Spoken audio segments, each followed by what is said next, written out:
L'homme naturel n'accueille point les choses qui sont de l'Esprit de Dieu, car elles sont pour lui une folie, et il ne peut les comprendre, parce qu'elles sont discernées spirituellement. 1 Corinthiens 2,14.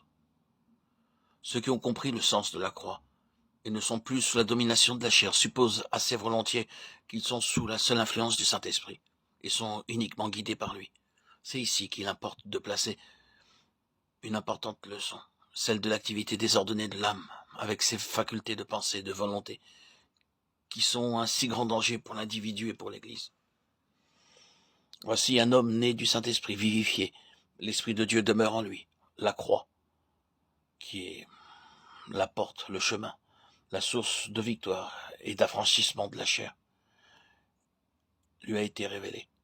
Sa façon de vivre est toute nouvelle. Il marche en nouveauté de vie, pour employer l'expression de l'Écriture, et remporte la victoire sur le péché que manifestait autrefois la vie de la chair, qui est donc devenue son âme.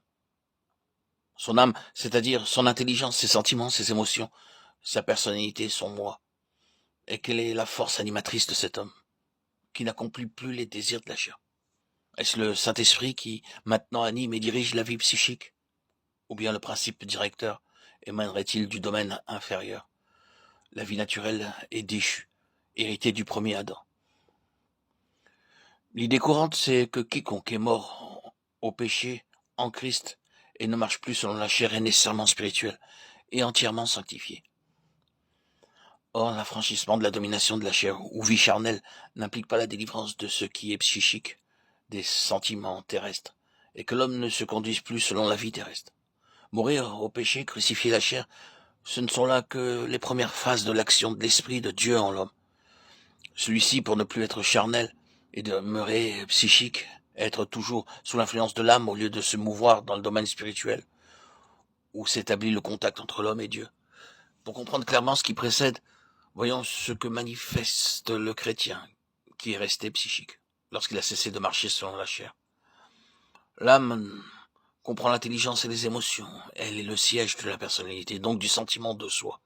Même quand le chrétien est affranchi des œuvres de la chair, énumérées dans Galates 5, 19, 21, son intelligence et ses émotions peuvent recevoir les impulsions de la vie de l'âme animale, au lieu d'être animé par le Saint-Esprit qui habite l'esprit humain régénéré.